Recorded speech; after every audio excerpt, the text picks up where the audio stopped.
నమస్తే, welcome to VPR economics. గత వీడియోలో మనం ఈ ఆర్బీఐ యొక్క ఇంట్రడక్షన్ అనేది చూసాం. ఆర్బీఐ అనేది ఎలా ఏర్పడింది, ఏ చట్టం ద్వారా ఏర్పడింది, మొదటగా ఇప్పుడు ప్రపంచంలో ఉన్నటువంటి ఇప్పుడున్నటువంటి కేంద్ర బ్యాంకుల్లో మొదటగా ఏర్పాటు చేసినటువంటి కేంద్ర బ్యాంక్ ఏది, అదేవిధంగా విధుల ఆధారంగా ప్రపంచంలో మొట్టమొదటి కేంద్ర బ్యాంక్గా దేన్ని చెప్తాం, ఇటువంటి అన్ని అంశాలు కూడా మనం గత వీడియోలో డిస్కస్ చేసాం. ఇప్పుడు ఈ వీడియోలో ఈ ఆర్బీఐకి సంబంధించినటువంటి మిగతా అంశాలని మనం చూద్దాం. ఆర్బీఐని 1935 ఏప్రిల్ 1వ తారీఖున ఏర్పాటు చేయడం అనేది జరిగింది. ఆ తర్వాత 14 సంవత్సరాల తర్వాత 1949 జనవరి 1వ తారీఖున ఆర్బీఐని జాతీయం చేశారు. ఆర్బీఐని జాతీయం చేసిన తర్వాత జరిగినటువంటి పరిణామాలు ఏంటి, ఈ ఆర్బీఐలో గవర్నర్లు ఎంతమంది ఉంటారు, మొదటి గవర్నర్ ఎవరు, ప్రస్తుత గవర్నర్ ఎవరు, రాజీనామా చేసినటువంటి గవర్నర్లు ఎంతమంది, డిప్యూటీ గవర్నర్లుగా చేసి గవర్నర్లు అయినటువంటి వ్యక్తులు ఎంతమంది, ఇటువంటి అంశాలు అనేవి మనం ఈ వీడియోలో డిస్కస్ చేద్దాం. మనకి ఆర్బీఐ ఏర్పాటు చేసిన తర్వాత 1913-17 మధ్యలో బ్యాంకింగ్ రంగంలో ఉడిదుడుకులు అనేవి వచ్చాయి. బ్యాంకింగ్ రంగంలో సంక్షోభం అనేది ఏర్పడింది. దాంతో ఏం చేశారంటే 1949వ సంవత్సరంలో బ్యాంకింగ్ రెగ్యులేషన్ యాక్ట్ అని తీసుకురావడం అనేది జరిగింది. ఈ 1949లో ఈ బ్యాంకింగ్ రెగ్యులేషన్ యాక్ట్ని తీసుకొచ్చి 1949లో banking regulation act, banking regulation, ఈ బ్యాంకింగ్ రెగ్యులేషన్ యాక్ట్ అనేది 1949లో తీసుకొచ్చి బ్యాంకుల పైన ఆధిపత్యం అనేది, బ్యాంకుల పైన నియంత్రణ అధికారాన్ని రిజర్వ్ బ్యాంక్ ఆఫ్ ఇండియాకి ఇవ్వడం అనేది జరిగింది. ఈ బ్యాంకింగ్ రెగ్యులేషన్ యాక్ట్ ద్వారా దేశంలో ఉన్నటువంటి బ్యాంకింగ్ రంగం పైన, బ్యాంకింగ్ వ్యవస్థ పైన నియంత్రణ అధికారాన్ని ఆర్బీఐకి ఏ చట్టం ద్వారా ఇచ్చారంటే 1949లో చేసినటువంటి బ్యాంకింగ్ రెగ్యులేషన్ యాక్ట్ ద్వారా తీసుకురావడం అనేది జరిగింది. భారతదేశంలో ఉన్నటువంటి ద్రవ్య వ్యవస్థ పైన పూర్తి అధికారం అనేది, అంటే దేశంలో ఉన్నటువంటి ద్రవ్య వ్యవస్థని నియంత్రించేటటువంటి అత్యున్నత సంస్థ ఏదంటే ఆర్బీఐ. దేశంలో ద్రవ్య వ్యవస్థను నియంత్రించేటటువంటి అత్యున్నత సంస్థ ఏదంటే ఆర్బీఐ. ఈ ఆర్బీఐ అనేది మనకి దీని యొక్క హెడ్ క్వార్టర్ అనేది ప్రధాన కార్యాలయం మొదట్లో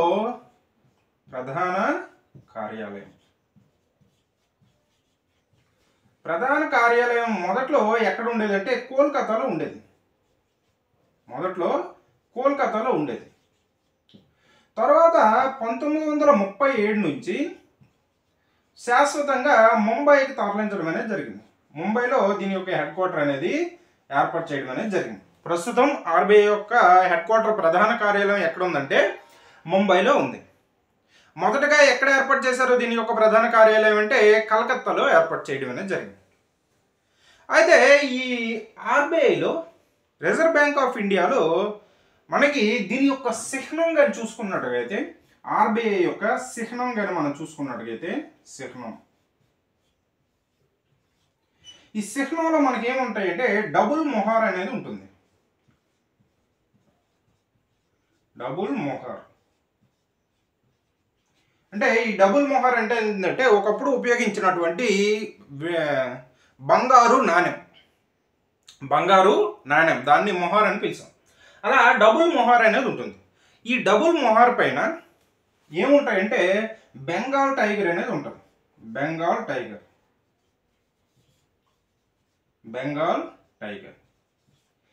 ఇంతకుముందు ఈ బెంగాల్ టైగర్ కాకుండా దీని ప్లేస్లో లయన్ అనేది ఉండేది. మొదటగా లయన్ అనేది ఉండేది, సింహం అనేది ఉండేది. ఆ సింహం ప్లేస్లో బెంగాల్ టైగర్ అనేది వచ్చింది. దాంతోపాటు ఇంకేముంటుందంటే పామ్ ట్రీ అనేది ఉంటుంది. ఈ విధంగా ఆర్బీఐ యొక్క చిహ్నంలో మనకి డబుల్ మొహార్ ఉండి, ఆ డబుల్ మొహార్ పైన బెంగాల్ టైగరు, పామ్ ట్రీ అనేవి ఉంటాయి. అయితే ఈ ఆర్బీఐకి ప్రధాన అధికారి ఎవరంటే గవర్నర్. ఆర్బీఐ యొక్క ప్రధాన అధికారి ఎవరంటే గవర్నర్ ఉంటారు. మనకి ఈ ఆర్బీఐలో డైరెక్టర్స్ బోర్డు అనేది ఉంటుంది. 20 మందితో కూడినటువంటి డైరెక్టర్స్ బోర్డు అనేది ఉంటుంది. డైరెక్టర్స్ బోర్డు అనేది ఉంటుంది.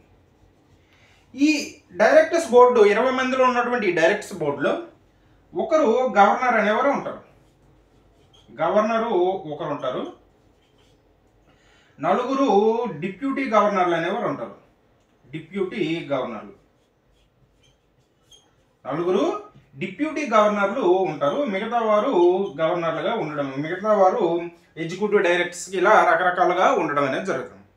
ఈ విధంగా ఆర్బీఐలో 20 మంది డైరెక్టర్స్ బోర్డు అనేది ఉంటుంది. ఈ 20 మంది డైరెక్టర్స్ బోర్డులో ఒక గవర్నరు, 4 డిప్యూటీ గవర్నర్లు అనేవారు ఉంటారు. అలాగే ఈ 20 మంది డైరెక్టర్స్ బోర్డు అనేది సెంట్రల్లో ఉంటుంది, అంటే కేంద్ర డైరెక్టర్స్ బోర్డు అనేది ఉంటుంది. దానితో పాటుగా లోకల్ డైరెక్టర్స్ బోర్డు కూడా 4 ప్రాంతాల్లో లోకల్ డైరెక్టర్స్ బోర్డు కూడా ఉంటుంది. లోకల్ బోర్డ్స్ అనేవి 4 ఉన్నాయి. అవి ఏంటంటే, ఒకటి ముంబై, 2 కోల్కతా, 3 చెన్నై, 4 న్యూఢిల్లీ. ఈ 4 ప్రాంతాల్లో మనకి లోకల్ బోర్డులు కూడా 4 అనేవి ఉన్నాయి. కేంద్ర స్థాయిలో అయితే 20 మందితో కూడిన డైరెక్టర్స్ బోర్డు అనేది ఒకటి ఉంటుంది. దీన్ని కేంద్ర ప్రభుత్వం ఏర్పాటు చేస్తుంది. అలాగే ప్రాంతీయ స్థాయిలో లోకల్ బోర్డ్స్ అనేవి 4 ఉన్నాయి. అవి ఏ ప్రాంతాల్లో ఉన్నాయంటే ముంబై, కోల్కతా, చెన్నై, న్యూఢిల్లీ. ఇలా లోకల్గా 4 బోర్డ్స్ అనేవి ఉన్నాయి. అలాగే ఆర్బీఐకి 20 ప్రాంతీయ కార్యాలయాలు ఉన్నాయి. 20 ప్రాంతీయ కార్యాలయాలను దేశం మొత్తం మీద ఆర్బీఐకి 20 ప్రాంతీయ కార్యాలయాలు ఉన్నాయి. అలాగే 11 ఉప ప్రాంతీయ కార్యాలయాలు ఉన్నాయి. ఉప ప్రాంతీయ కార్యాలయాలు అనేవి 11 ఉన్నాయి. దేశం మొత్తం మీద 20 ప్రాంతీయ కార్యాలయాలు ఉన్నాయి. వాటిపైన మనకి ఉప ప్రాంతీయ కార్యాలయాలు అనేవి 11 అనేవి ఉన్నాయి. ఆర్బీఐలో మనం ప్రధాన అధికారిగా మనం ఎవరిని చెప్తామంటే గవర్నర్ని చెప్తాం. అలాగే ఈ ఆర్బీఐ అనేది 1974 నుంచి న్యూస్ లెటర్ అనేటటువంటి పక్షపత్రికని ప్రచురిస్తుంది.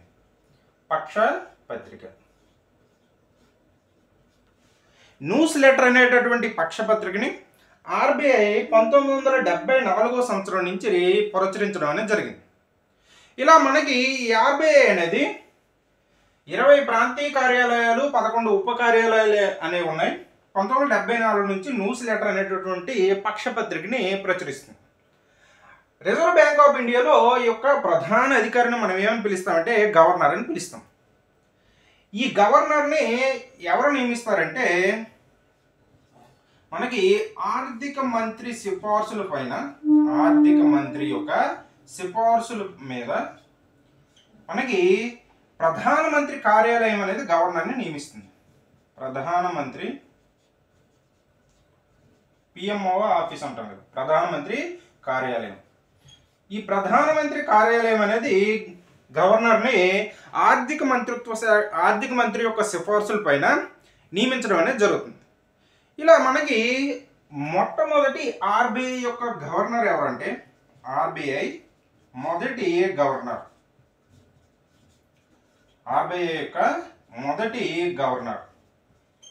ఎవరంటే ఓస్బోర్న్ స్మిత్.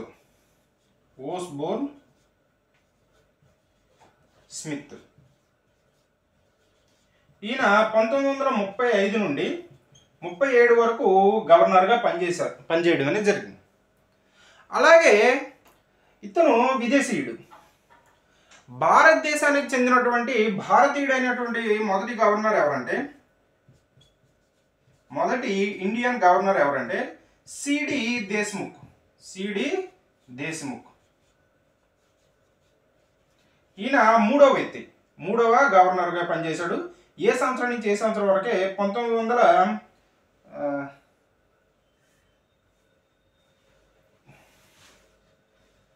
సిడి దేశ్ముఖ్ 1943 నుండి 49, 1943 నుండి 49 వరకు ఈయన గవర్నర్గా పనిచేయడం అనేది జరిగింది. మొదటి గవర్నర్ ఏమో ఓస్బోర్న్ స్మిత్ 1935 నుంచి 37. మొదటి భారతీయ గవర్నర్ అయితే సిడి దేశ్ముఖ్, ఈయన మూడవ గవర్నరు. టోటల్గా అయితే మూడవ గవర్నరు. ఈయన 1943 నుండి 49 వరకు పనిచేయడం అనేది జరిగింది.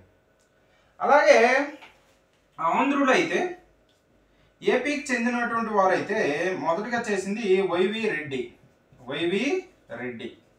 వై వేణుగోపాల్ రెడ్డి.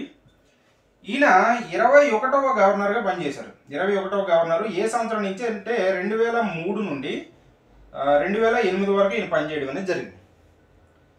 అలాగే నెక్స్ట్ ఏపీకి చెందినటువంటి ఇంకొక గవర్నర్గా పనిచేసినటువంటి ఎవరంటే దువ్వూరి సుబ్బారావు. ఈయన 22వ గవర్నర్గా పనిచేశారు. 2008 నుండి 13 మధ్యకాలంలో ఈయన పనిచేయడం అనేది జరిగింది. ఇది మనకి ఆర్బీఐకి సంబంధించి ఇంకా ఉంది. మరొకసారి రివీల్ చేసుకుంటే, ఆర్బీఐ ఏర్పాటు చేసి జాతీయం చేసిన తర్వాత 1913-17 మధ్యలో బ్యాంకింగ్ రంగంలో ఒడిదుడుకులు అనేవి వచ్చాయి.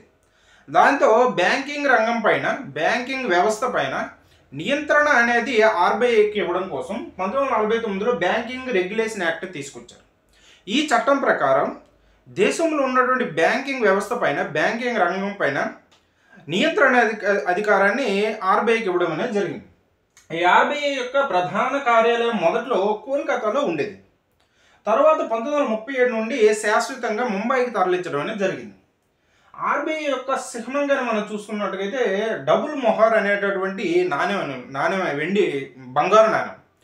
ఆ నాణ్యం పైన మనకి బెంగాల్ టైగర్ అనేది ఉంటుంది. ఇంతకుముందు బెంగాల్ టైగర్ కంటే ముందు స్టార్టింగ్లో లయన్ అనేది ఉండేది, సింహం ఉండేది. దీంతో ఇప్పుడు బెంగాల్ టైగర్తో పాటుగా పామ్ ట్రీ అనేది ఉంటుంది.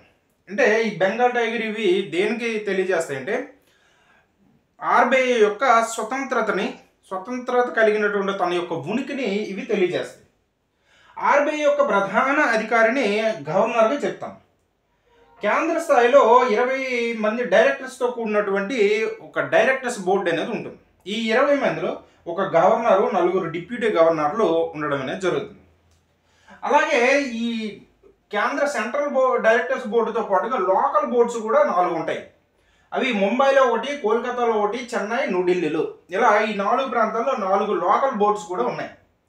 ఈ ఆర్బీఐకి 20 ప్రాంతీయ కార్యాలయాలు, 11 ఉప ప్రాంతీయ కార్యాలయాలనే ఉన్నాయి. ఆర్బీఐ అనేది 1974 సంవత్సరం నుంచి న్యూస్ లెటర్ అనేటటువంటి పక్షపత్రికని ప్రచురిస్తూ ఉంది. ఆర్థిక మంత్రి యొక్క సిఫార్సుల పైన ఆర్బీఐ యొక్క గవర్నర్ని పిఎంఓ ఆఫీస్ అనేది, ప్రధానమంత్రి కార్యాలయం అనేది నియమిస్తుంది. ఆర్బీఐ యొక్క మొదటి గవర్నరు ఓస్బోర్న్ స్మిత్. ఈయన 1935 నుంచి 37 వరకు మొదటి గవర్నర్గా పనిచేశారు. భారతీయుడైనటువంటి ఆర్బీఐ గవర్నర్, మొట్టమొదటి ఇండియన్ ఆర్బీఐ గవర్నర్ ఎవరంటే సిడి దేశ్ముఖ్. ఈయన టోటల్గా అయితే మూడవ గవర్నర్. 1943 నుండి 49 వరకు ఈయన పనిచేశారు. ఆంధ్రప్రదేశ్కి చెందినటువంటి వ్యక్తులు అయితే వైవి రెడ్డి మొదటగా, ఈయన 21వ గవర్నర్గా చేశారు. 2003 నుండి 2008 వరకు చేశారు. రెండవ వ్యక్తి దువ్వూరి సుబ్బారావు. ఈయన 22వ గవర్నర్గా పనిచేశారు. 2008 నుండి 13 వరకు ఈయన పనిచేయడం అనేది జరిగింది. నెక్స్ట్ చూసుకున్నట్టుగైతే మనకి మన్మోహన్ సింగ్ గారు కూడా, ప్రధానమంత్రిగా చేసినటువంటి మన్మోహన్ సింగ్ గారు కూడా ఆర్బీఐ యొక్క గవర్నర్గా పనిచేయడం అనేది జరిగింది. అలాగే మనం వైవి రెడ్డి గారు, ఈయన 14వ ఆర్థిక సంఘం చైర్మన్గా కూడా పనిచేయడం అనేది జరిగింది. ఆర్బీఐ గవర్నర్గా పనిచేశారు మన తెలుగు వ్యక్తి. అలాగే 14వ ఆర్థిక సంఘం యొక్క చైర్మన్గా పనిచేయడం అనేది జరిగింది. 14వ ఆర్థిక సంఘం చైర్మన్గా పనిచేశారు. అలాగే ప్రధానమంత్రిగా చేసినటువంటి మన్మోహన్ సింగ్ గారు కూడా, మన్మోహన్ సింగ్, ఈ మన్మోహన్ సింగ్ గారు కూడా ఆర్బీఐ గవర్నర్గా 15వ గవర్నర్గా ఈయన పనిచేశారు. 1982 నుండి 85 వరకు ఈయన గవర్నర్గా పనిచేసి తర్వాత ప్రధానమంత్రిగా కూడా ఈయన పనిచేయడం అనేది జరిగింది. అలాగే మనకి చూసుకున్నట్టుగైతే రాజీనామా చేసినటువంటి గవర్నర్లుగా పనిచేసి రాజీనామా చేసినటువంటి మొట్టమొదటి గవర్నర్ ఎవరంటే ఓస్బోర్న్ స్మిత్. రాజీనామా చేసిన మొదటి గవర్నర్, రాజీనామా చేసిన మొదటి గవర్నర్ ఎవరంటే ఓస్బోర్న్ స్మిత్. ఓస్బోర్న్ స్మిత్ ఈయన రాజీనామా చేయడం అనేది జరిగింది. ఇప్పటి వరకు ఎంతమంది గవర్నర్లు రాజీనామా చేశారంటే 4 గవర్నర్లు రాజీనామా చేయడం అనేది జరిగింది. ఇప్పటి వరకు ఆర్బీఐ ఏర్పాటు చేసిన తర్వాత గవర్నర్లుగా పనిచేసినటువంటి మొత్తం గవర్నర్లు ఎంతంటే 25 మంది గవర్నర్లు పనిచేశారు. ప్రస్తుతం 25వ వ్యక్తి అయినటువంటి మనకి శక్తికాంత్ దాస్ గారు 2018 నుంచి ఈయన కొనసాగుతూ ఉన్నారు. శక్తికాంత్ దాస్ ఇప్పటి వరకు 25 మంది ఆర్బీఐ గవర్నర్లుగా పనిచేయడం అనేది జరిగింది. అలాగే రాజీనామా చేసిన మొదటి గవర్నర్ ఓస్బోర్న్ స్మిత్. ఇప్పటి వరకు 4 గవర్నర్లు రాజీనామా చేయడం అనేది జరిగింది. అలాగే డిప్యూటీ గవర్నర్లుగా చేసి గవర్నర్లు అయినటువంటి వ్యక్తులు ఎంతమంది ఉన్నారంటే 8 మంది ఉన్నారు.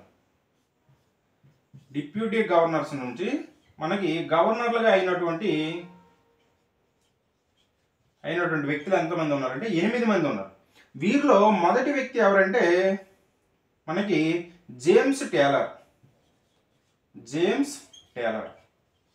ఈయన 2వ గవర్నర్గా కూడా పనిచేశారు. జేమ్స్ టేలర్ ఈయన ఆర్బీఐకి 2వ గవర్నర్గా పనిచేసినటువంటి వ్యక్తి.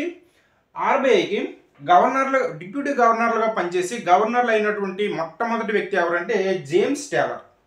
ఈయన 2వ గవర్నర్గా పనిచేయడం అనేది జరిగింది. లాస్ట్ ఇప్పుడు శక్తికాంత్ దాస్ గారు కూడా డిప్యూటీ గవర్నర్గా చేసి గవర్నర్గా అవ్వడం అనేది జరిగింది. అలాగే అత్యధిక కాలం గవర్నర్గా పనిచేసినటువంటి వ్యక్తి ఎవరంటే అత్యధిక కాలం గవర్నర్గా చేసినటువంటి వ్యక్తి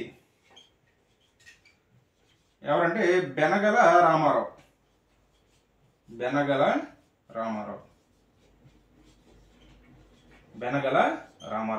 ఈయన 4వ గవర్నర్, ఆర్బీఐకి 4వ గవర్నర్. ఈయన ఏ సంవత్సరం నుంచి ఏ సంవత్సరం వరకు చేశారంటే 1949 నుండి 57 వరకు సుమారుగా ఒక 8 సంవత్సరాల కాలం పాటు ఈయన ఆర్బీఐ గవర్నర్గా పనిచేయాలి. నార్మల్గా ఆర్బీఐ గవర్నర్ పదవి కాలం 3 సంవత్సరాలు ఉంటుంది. దాన్ని ఎక్స్టెన్షన్ చేయడం అనేది జరుగుతుంది కొన్ని సందర్భాల్లో. అలా ఈయన 1949 నుంచి 57 వరకు గవర్నర్గా పనిచేయడం అనేది జరిగింది. అలాగే తక్కువ కాలం చేసినటువంటి వ్యక్తి ఎవరంటే అమితావ్ ఘోష్.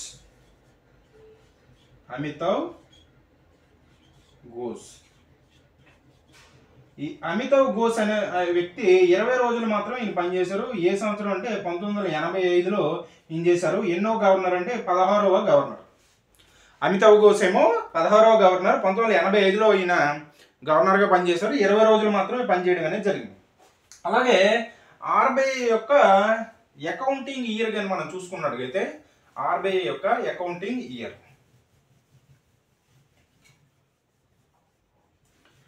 మనకి ఆర్థిక సంవత్సరం ఎలాగో ఆర్బీఐ కూడా అకౌంటింగ్ ఇయర్ అనేది ఉంది. సో ఈ అకౌంటింగ్ ఇయర్ అనేది జూలైలో ప్రారంభమయ్యి జూన్తో ఎండ్ అవుతుంది. ఆర్బీఐ యొక్క అకౌంటింగ్ ఇయర్